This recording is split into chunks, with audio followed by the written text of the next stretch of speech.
نعوذ باللہ، جس میں صحابہ کرام کو گالیاں دی جائیں، واقعہ کربلا کو ٹیڑھا میڑھا کر کے بیان کیا جائے، پیٹنے پٹانے کو سمجھا جائے کہ بس پیٹنا اور پٹانا یہی دین ہے، نمازیں پڑھنا یہ کوئی دین نہیں ہے، تو اس طرح کر کے یہ امت کو گمراہ کیا جا رہا ہے۔ حالانکہ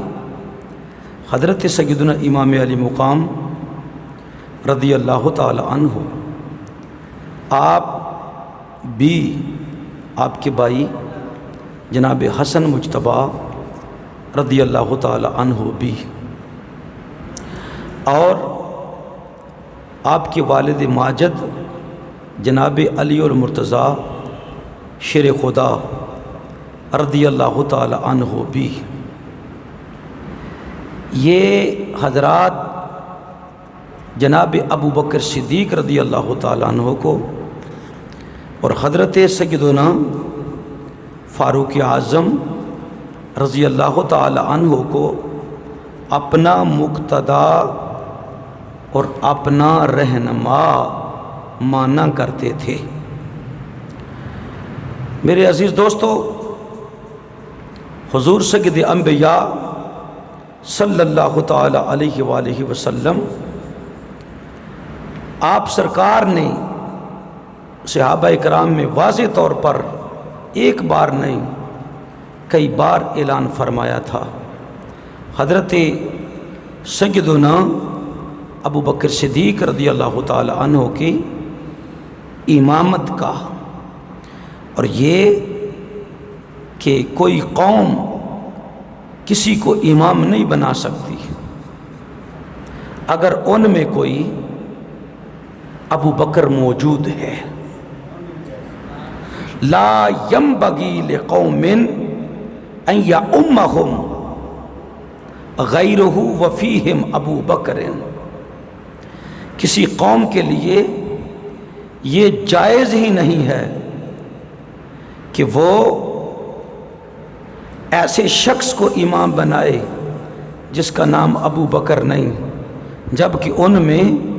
ابو بکر بھی موجود ہو، ان میں ابو بکر بھی موجود ہو۔ تو ابو بکر صدیق رضی اللہ تعالی عنہ آپ سرکار تمام بشروں میں، چاہے پہلی امتوں کے ہیں، چاہے نبی پاک صلی اللہ علیہ وآلہ وسلم کی امت کے ہیں، یعنی تمام امتوں میں نبیوں کے بعد سب سے زیادہ فضیلت والے ہیں۔ اسی پر فتویٰ ہے حضرت مولا کائنات حضرت علی المرتضیٰ شیر خدا رضی اللہ تعالی عنہ کا، اور اسی پر اجماع ہے تمام صحابہ کرام رضوان اللہ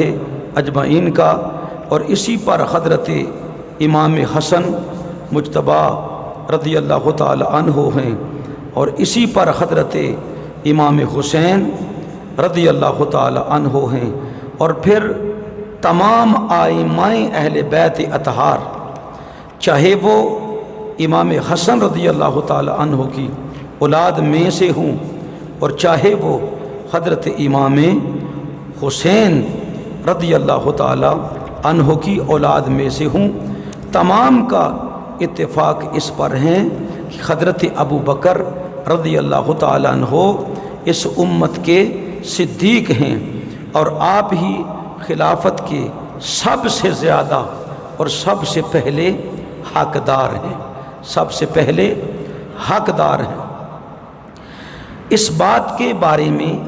آج بیان کرنا ہے جو میں نے آپ لوگوں سے کل کہا تھا، یہ تقریباً 10 منٹ کا بیان ہوگا، کہ حضور اقدس صلی اللہ تعالی علیہ وآلہ وسلم نے پہلے ہی یزیدیوں کی خبر دے دی تھی، بنی امیہ کے بدمعاشوں اور لونڈوں کی خبر دے دی تھی، جو کہ نبی پاک علیہ الصلاۃ والسلام کی امت کو ہلاک کرنے والے تھے۔ عزیزان گرامی قدر، حضرت عمر بن یحییٰ بن سعید بن عمر بن سعید نے حدیث بیان کی۔ انہوں نے کہا کہ مجھے میرے دادا جان نے خبر دی۔ پھر انہوں نے بیان کیا کہ میں حضرت ابو ہریرہ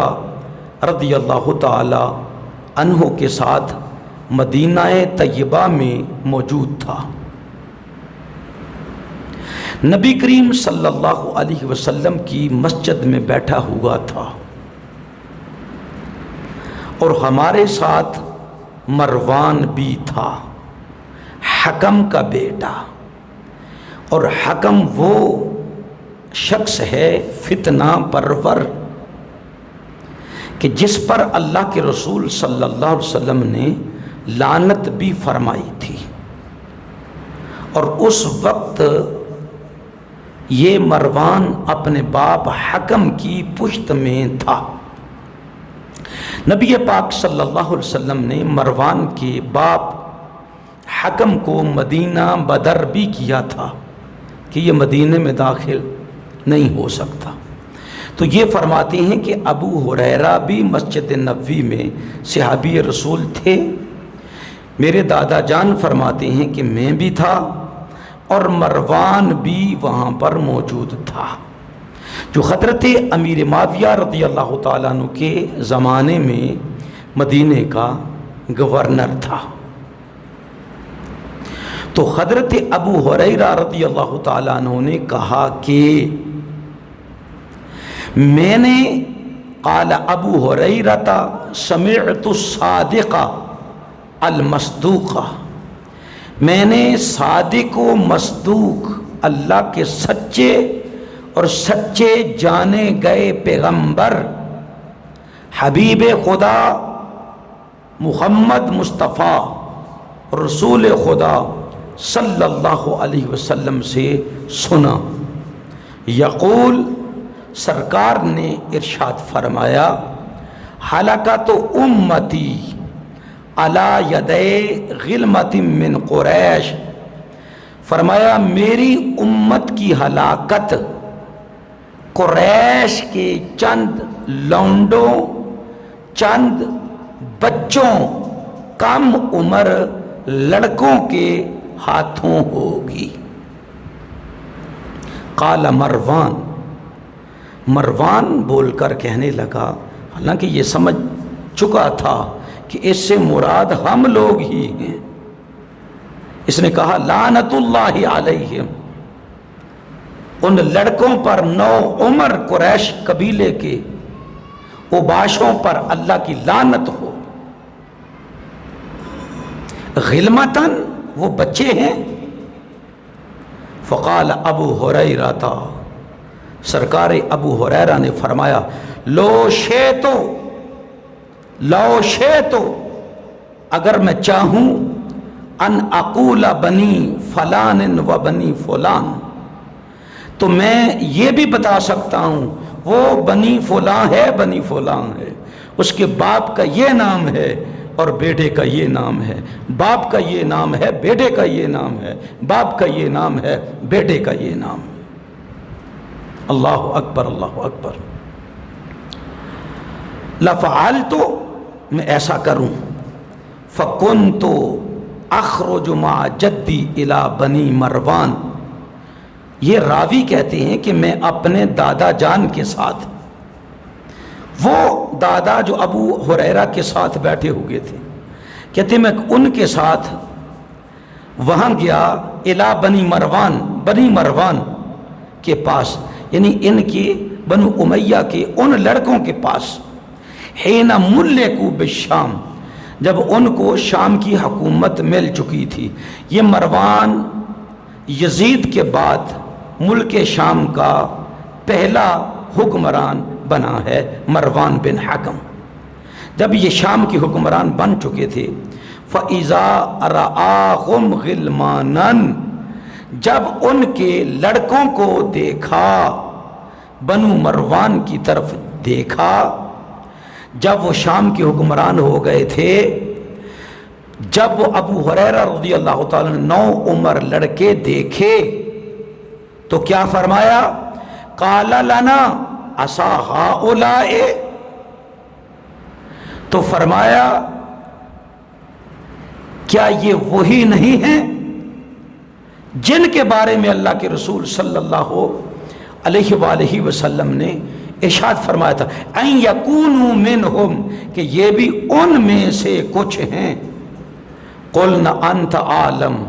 ہم نے کہا کہ آپ ہم سے زیادہ جانتے ہیں۔ یہ حدیث مبارکہ بخاری کے اندر ہے 7058، حدیث پاک کا نمبر ہے۔ یہاں پر محدثین کرام نے اس حدیث مبارکہ کی خاصی لمبی تشریح بیان کی ہے۔ بہرحال ابو ہریرہ رضی اللہ تعالی عنہ سے ہی ایک اور حدیث مبارکہ مروی ہے، آپ فرماتے ہیں کہ حفظت من رسول اللہ وعاءین، میں نے 2 تھیلے اللہ کے رسول سے علم کے حاصل کیے ہیں۔ کتنے تھیلے؟ 2 تھیلے۔ فَأَمَّا أَحَدُهُمَا فَبَسَسْتُهُ، ان میں سے جو ایک تھیلا ہے میں نے اسے لوگوں میں پھیلا دیا، ایک حدیث لوگوں کے سامنے بیان کر دی۔ وَأَمَّا الْآخَرُ، اور جہاں تک تعلق ہے دوسرے تھیلے کا،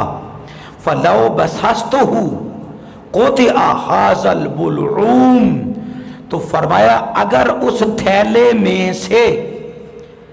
ایک سنگل حدیث تمہیں بیان کر دوں تو میری بلعوم کو کاٹ دیا جائے گا، یعنی مجھے شہید کر دیا جائے گا۔ امام بخاری رحمۃ اللہ علیہ فرماتے ہیں وقال البلعوم مجرى الطعام، اس حدیث میں جو بلعوم کا لفظ ہے امام بخاری رحمۃ اللہ علیہ فرماتے ہیں کہ اس سے مراد مجرى الطعام ہے، جہاں سے کھانا نیچے اترتا ہے اس کو کاٹ دیا جائے اگر ابو ہریرہ ایک حدیث بھی بیان کریں تھے تو۔ والآخر، اور دوسری چیز جو بیان کی ہے کقولہ یکون فساد ھذا الدین علی یدی غیلمۃ صفہاء من قریش، وہ الصادق المصدوق جناب محمد الرسول اللہ صلی اللہ علیہ وآلہ وسلم کا وہ ارشاد پاک ہے کہ رسول اللہ نے فرمایا اس دین کی بربادی قریش کے کم عمر لڑکوں کے ہاتھوں ہوگی، اس دین کی بربادی۔ تو فرمایا وہ صفہاء من قریش، قریش کے بے وقوف کم عمر لڑکے، وکان ابو ہریرہ یقولو، ابو ہریرہ یہ بھی فرمایا کرتے تھے لو شئت ان اسمیہم باسمائہم فخشی علی نفسہ فلم یصرح، ابو ہریرہ رضی اللہ تعالیٰ عنہ یہ تو فرمایا کرتے تھے اگر میں چاہوں تو میں ان اوباشوں کے نام بھی بتا دوں، لیکن آپ نے پھر بھی نام نہ بتائے، کیوں؟ اس لیے کہ آپ کو ڈر تھا کہ یہ بنو امیہ والے میری گردن کو اتار دیں گے، میری گردن کو، کیوں؟ ان کے ہاتھ میں حکومت ہے، ان کے ہاتھ میں زور ہے۔ حضرت ابن حجر عسقلانی جو شارح بخاری ہیں فرماتے ہیں کہ یہ کنایتاً بیان فرمایا ہے ابو ہریرہ نے، صراحتاً بیان نہیں فرمایا، کیوں؟ آپ جانتے تھے کہ حکومت ان کے ہاتھ میں ہے اور طاقت ان کے ہاتھ میں ہے۔ وقد کان ابو ہریرہ یکنی عن بعدہ ولا یصرح بہ خوفا علی نفسہ منہم، کہ ابو ہریرہ رضی اللہ تعالیٰ نے ان کے نام اس لیے نہیں بتائے کہ آپ کو اپنی جان پر ان کے بارے میں ان کی طرف سے خوف تھا، کا قول ہی، جیسے کہ ابو ہریرہ رضی اللہ تعالیٰ عنہ دعا مانگا کرتے تھے، اعوذ باللہ من راس الستین و امارت الصبیان، حضرت ابو ہریرہ دعا کرتے، اے اللہ میں تجھ سے پناہ مانگتا ہوں، کس کی؟ 60 ہجری کے آغاز سے اور لڑکوں کی امارت، لڑکوں کی حکومت سے۔ کیوں؟ کہ جب 60 ہجری آئے گی تو یزیدی دور ہوگا، 61 ہجری میں جناب امام علی مقام امام حسین رضی اللہ تعالیٰ عنہ کو شہید کر دیا جائے گا۔ تو ابو ہریرہ رضی اللہ تعالیٰ عنہ اس وقت سے پناہ مانگتے اور عرض کیا کرتے تھے، یا اللہ اس سے پہلے پہلے ابو ہریرہ کو اٹھا لینا، اور اللہ رب العزت نے ابو ہریرہ رضی اللہ تعالیٰ عنہ کی اس دعا کو قبول فرمایا تھا۔ ابن حجر عسقلانی فرماتے ہیں، یشیر الی خلافت یزید بن معاویہ، کہ یہ بات ابو ہریرہ کی یہ اشارہ کرتی ہے یزید بن معاویہ کی شخصی خلافت اور برائے نام خلافت کی طرف، لأنہا کانت سنتا 60 من الحجرہ، اس لیے کہ یزید کی حکومت جو ہے وہ 60 ہجری ہی کو آئی تھی۔ سمجھا گئی؟ اچھا، اور واستجاب اللہ دعا ابی ہریرہ، سبحان اللہ۔ حضرت عظیم محدث ابن حجر عسقلانی رحمۃ اللہ علیہ فرماتے ہیں کہ بار بار دعا کرتے تھے، اللہ نے ابو ہریرہ کی اس دعا کو قبولیت کا شرف عطا فرما دیا، فمات قبلہا بسنہ، اس لیے آپ یزید کا دور حکومت آنے سے 1 سال قبل ہی انتقال فرما گئے۔ اللہ اکبر، اللہ اکبر۔ حضرت ابو ہریرہ رضی اللہ تعالی عنہ ارشاد فرماتے ہیں کہ رسول خدا صلی اللہ علیہ وسلم نے ارشاد فرمایا، یہلک الناس ھذا الحی من قریش، فرمایا اس قبیلہ قریش کے بعض افراد جو ہیں وہ میری امت کو ہلاک کریں گے، میری امت کے لوگوں کو برباد کر دیں گے۔ قالوا فما تأمرون یا رسول اللہ، عرض کی یا رسول اللہ ہمیں کیا حکم ہے اس بارے میں؟ قال لو ان الناس اعتزلوکم، ہائے کاش کے لوگ ان سے الگ ہو جائیں، ان سے الگ ہو جائیں۔ اس میں اشارہ مل رہا ہے نبی پاک علیہ السلام کی حدیث مبارکہ سے کہ جب دین کو برباد کیا جا رہا ہو، جب امت محمدیہ پر حکمران ظلم و ستم کر رہے ہوں، جب اسلامی اقدار کو پامال کیا جا رہا ہو، جب اسلامی حدود کو مٹانے کی کوشش کی جا رہی ہو، جب نبی پاک علیہ السلام کی مبارک سنتوں پر یلغار کی جا رہی ہو، تو اس پر لوگوں پر اس وقت لازم آتا ہے کہ اٹھ کھڑے ہوں ایسے حکمرانوں کے خلاف۔ اگر عوام اٹھ کھڑی ہو تو ظالم لازماً اپنے ظلم سے باز آ جائے گا۔ اس کی زندہ اور جاگتی تصویر اور مثال جو ہے الحمدللہ یہ طالبان کی حکومت کا پھر آ جانا ہے، اس لیے کہ انہوں نے کبھی بھی ظالم کی حکومت کے آگے گھٹنے نہ ٹیکے، اپنی گردن کو نہ جھکایا۔ سپر پاور ہونے کے باوجود بھی طاقتیں ہار گئیں۔ طالبان نے ثابت کر دیا کہ اللہ کا ارشاد سچا ہے کہ تم ہی غالب رہو گے، شرط ہے کہ تم اہل ایمان ہو، تم اہل ایمان ہو۔ اگر تم مومن ہو، انتم الاعلون ان کنتم مومنین، یہ خدا کا حکم ہے۔ اگر تم مومن ہو تو پھر تم ہی غالب آؤ گے۔ قرآن کی آیت سچی ہے، طالبان اس کے شاہد گواہ ہیں، اور آج طالبان نے بتا دیا روئے زمین پر بسنے والے لوگوں کو کہ الحمدللہ محمد عربی صلی اللہ علیہ وسلم کا کلمہ پڑھنے والے، کم کھانے والے، کم سونے والے، سادہ لباس پہننے والے، بھوک برداشت کرنے والے، وہ دنیا میں آج بھی سپر پاوروں پر بھی سپر پاور بن گئی ہے۔ الجہاد الجہاد لبیک لبیک الجہاد الجہاد لبیک لبیک الجہاد الجہاد لبیک لبیک لبیک لبیک الجہاد الجہاد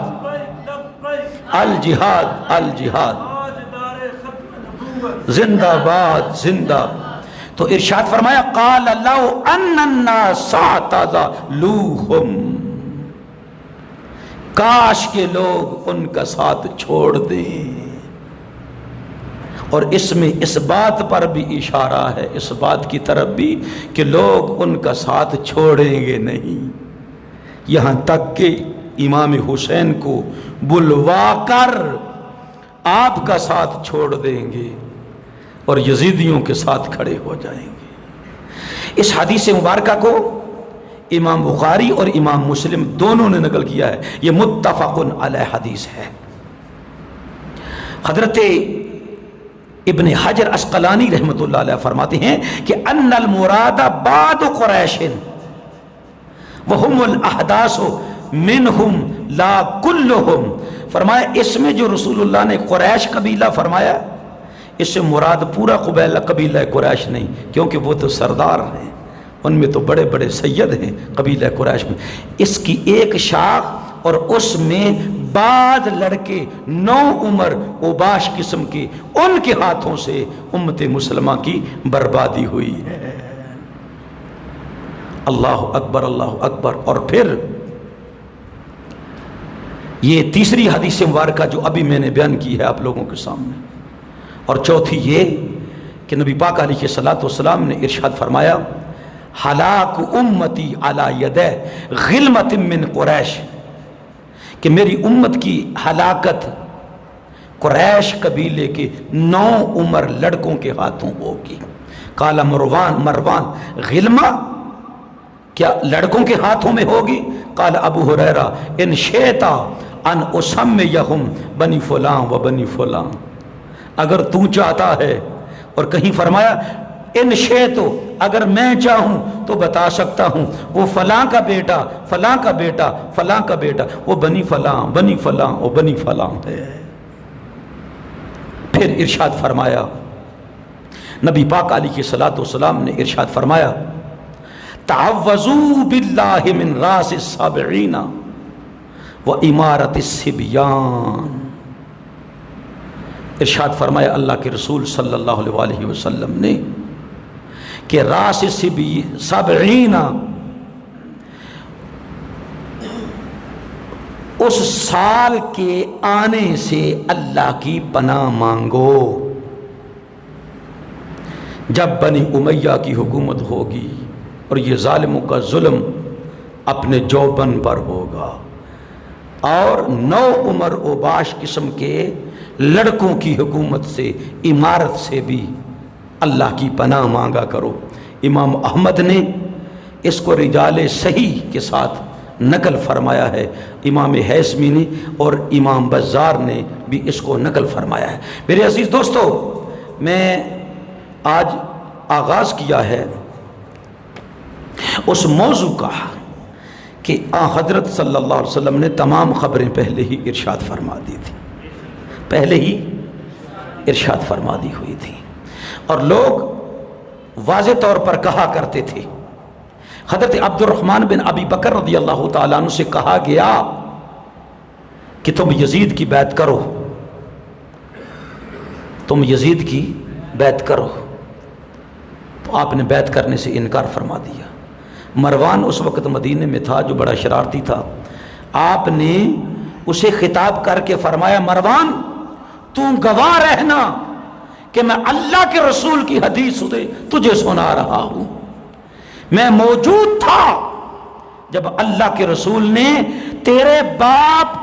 حکم پر لعنت فرمائی تھی اور تو اس وقت اپنے باپ کی پشت میں موجود تھا، ابھی تو پیدا بھی نہیں ہوا تھا۔ تو یہ حدیث مبارکہ، اور کل سے انشاءاللہ تعالی وہ بیان ہوگا کہ امام علی مقام امام حسین رضی اللہ تعالیٰ عنہ کے بارے میں نام لے کر اللہ کے رسول نے فرما دیا تھا میرا یہ شہزادہ اور اس کے ساتھیوں کو فلاں فلاں مقام پر حالت مظلومی میں شہید اور قتل کر دیا جائے گا۔ اللہ تعالیٰ سے دعا کرتے ہیں کہ اللہ تعالیٰ ہمیں حق بات کہنے کی توفیق نصیب فرمائے، توفیق نصیب فرمائے۔ چاہیے کہ اہل سنت والجماعت کی تمام مساجد کے اندر، تمام مساجد کے اندر واقعہ کربلا کو شروع سے لے کر احادیث مبارکہ، صحیح احادیث مبارکہ اور اسناد کی روشنی میں بیان کیا جائے تاکہ سنیوں کا ایمان مضبوط رہے۔ بہت سارے سنی ایسے دیکھے گئے ہیں، دکان میں دیکھا گیا کون ہے جی آپ سنی، رکشے پر کون ہے جی آپ سنی، تو یہ پیٹ پٹیا کیوں لگایا جی، یہ ثواب ہے جی۔ تو یہ کیسے سنی ہیں؟ ہمارا علماء کا بھی قصور ہے، چند باتیں رٹی ہوئی ہیں جی، وہ سناتے ہیں، لوگ رونا شروع ہو جاتے ہیں، پیسے مل جاتے ہیں، ٹھیک ہے۔ تو چاہیے کہ حقیقی چہرہ اس واقعہ کا وہ لوگوں کے سامنے رکھا جائے تاکہ اہل سنت کے اندر شعور بیدار ہو، شعور بیدار ہو۔ اللہ تعالیٰ سے دعا کرتے ہیں اللہ رب العزت حق بات کہنے کی توفیق نصیب فرمائے۔